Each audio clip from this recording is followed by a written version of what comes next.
ចំនួនឡានមួយមនុស្ស2ឡានមួយមនុស្ស2ចាំមកក្រុមមានឡាន3 6មនុស្សសាំងក៏ស៊ីមកសិតក៏ស៊ីមនុស្សក៏ស៊ីចែកគ្នាស៊ីដើម្បីបំរើចលនានៃជួយជាតិយើងអញ្ចឹងអ្នកទាំងអស់គ្នាដែលមានចំណែកនៅក្នុងថ្ងៃនេះទោះតែមិនបានទៅជាមួយខ្ញុំក៏បានចូលរួមនៅថ្ងៃនេះរុញច្រានរបស់នឹងទៅដែរ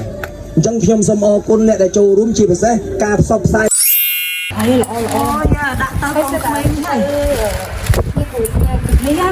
ធ្វើពណ៌ហើយត្រូវឯសាលាដងនោះដាក់គាត់រៀបចំសភៅទៅដែរហ្នឹងហើយនេះបែកជឿតោះយើងជូនទៅហើយមុខញ៉ាំចាស់ផ្ទះពីបែកជើងមានអីទៀតលោកហើយណាហ្នឹងហើយយើងបញ្ចប់អញ្ចឹងក៏បានណាអីនេះបែកជើងគាត់នេះបានហ្មងណាបានអត់អីទៅដល់គាត់ចេះចាត់ចែងរៀបចំដាក់ឲ្យបានទៅអីដែរ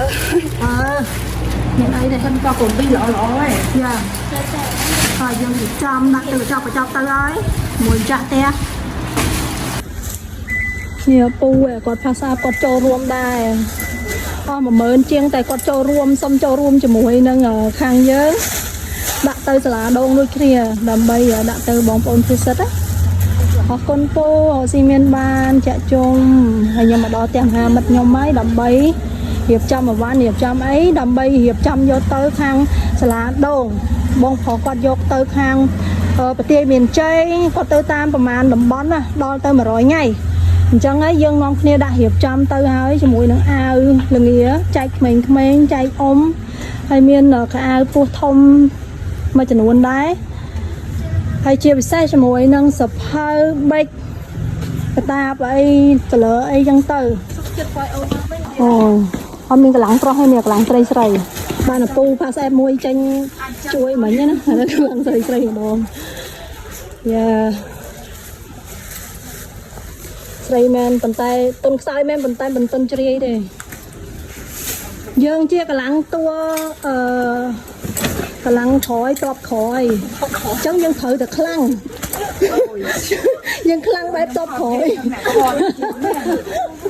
យើងខ្លាំងបែបអ្នកក្រោយយ៉ាមកឡានដែរតាងឹតមុខមែនបាល់ចិត្តមែនបងជុំបន្តិចហើយបាល់ចិត្ត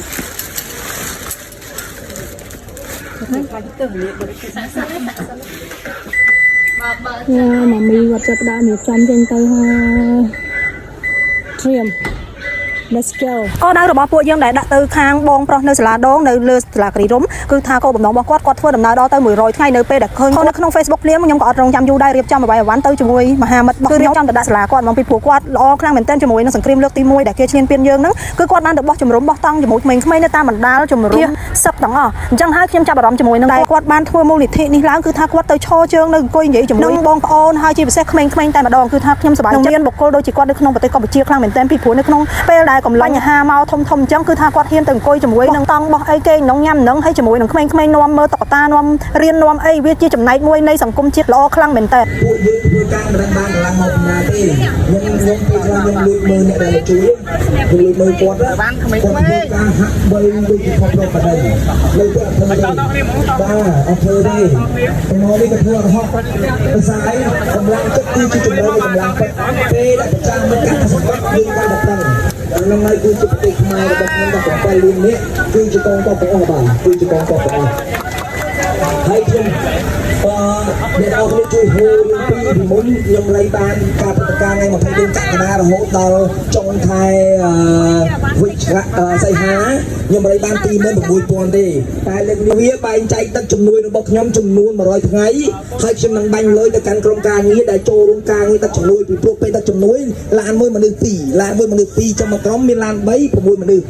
សាំងក៏ស៊ីមកសិតក៏ស៊ីមនុស្សក៏ស៊ីចែកគ្នាស៊ីដើម្បីបំរើចលនានៃជួយជាតិយើងអញ្ចឹងអ្នកទាំងអស់គ្នាដែលមានចំណែកនៅក្នុងថ្ងៃនេះ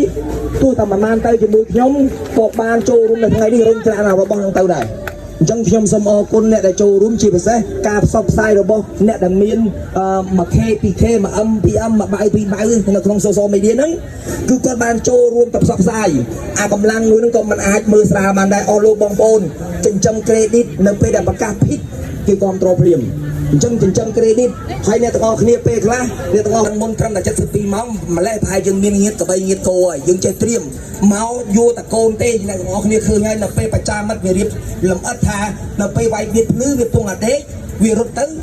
អាចុំភាសឹងជាបន្ទុករបស់គូរដ្ឋាភិបាលដែរអញ្ចឹងមកយកកមកគាត់អង្គនៅតាមផ្ទះគាត់សមមកព្រោះនេះហើយគឺជាបងប្រុសដែលគាត់បាននាំរៀបចំរដ្ឋាភិការរាល់អ្វីអ្វីគឺថាទៅខាងបងប្អូននៅភាគសិទ្ធនៅខាងទីតាំងបងប្អូនភាគសិទ្ធទាំងអស់គឺបងអុកវ៉ាន់ព្រំដែនតែម្ដងអញ្ចឹងហើយក្រុមការងារគ្រាន់តែឃើញគាត់ផុសក្នុង Facebook មកជួយត្រៀបត្រាហើយអ្វីរបស់ខ្ញុំក៏បានមកដល់ដាក់ភ្លាមគឺគេរៀបចំផ្លែតតែម្ដងនិយាយរួមទៅគឺអ្នកទាំងអស់គ្នាអាចយកមកដាក់គាត់បន្តឬមួយក៏ចូលរួមឧបត្ថម្ភជាមួយគាត់បន្តទៀតបានតាមរយៈ QR code របស់គាត់ចាំខ្ញុំរៀបចំដាក់ជូនហើយហើយអ្នកទាំងអស់គ្នាអាចយកអ្វីអ្វីនៅមកដាក់នៅទីតាំងនឹងដូចដើមប៉ុន្តែគាត់បានរៀបចំប្រមូលបានដឹកចេញទៅថ្ងៃទី16នេះគឺថាគាត់ចេញទៅហើយអញ្ចឹងអ្នកទាំងអស់អ្វីដែលជាការជំនួយគាត់នៅតែបន្ត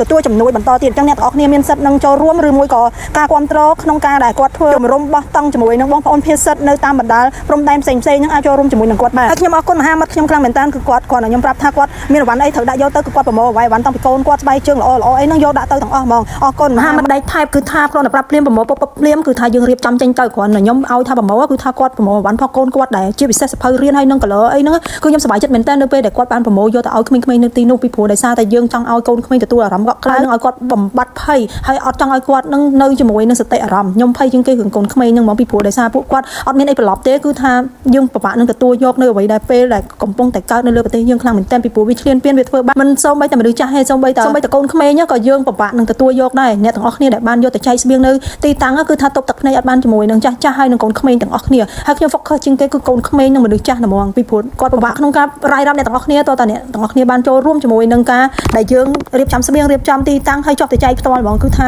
ពិបាកទទួលយកខ្លាំងមែនទែនចុងក្រោយខ្ញុំអត់មានអីក្រៅពី5ផ្ញើអ្នកទាំងអស់គ្នាឲ្យចូលរួមនឹងសាមគ្គីបន្តទៀតតើប្រទេសយើងបានទទួលនៅសន្តិភាពត្រឡប់មកវិញទើបយើងអាចនាំគ្នាបញ្ឈរសកម្មភាពផ្សេងៗអញ្ចឹងនៅពេលនេះតទៅមុខគឺយើងនាំគ្នាបន្តសកម្មភាពបែបនេះនឹងជួយជំនួយជូនទៅដល់ពួកគាត់បន្តរហូតទទួលបានសន្តិភាពជាចុងក្រោយខ្ញុំអរគុណមិត្តភក្តិខ្ញុំដែលចូលរួមសកម្មភាពនិងដឹករាល់អ្វីៗយកទៅដល់ទីតាំងចែកផ្ទាល់តែម្ដងសូមជូនពរឲ្យរស់ស៊ីមានបានត្រជាក់ត្រជុំហើយមានក្តីសុខនៅក្នុងក្រុមគ្រួសារ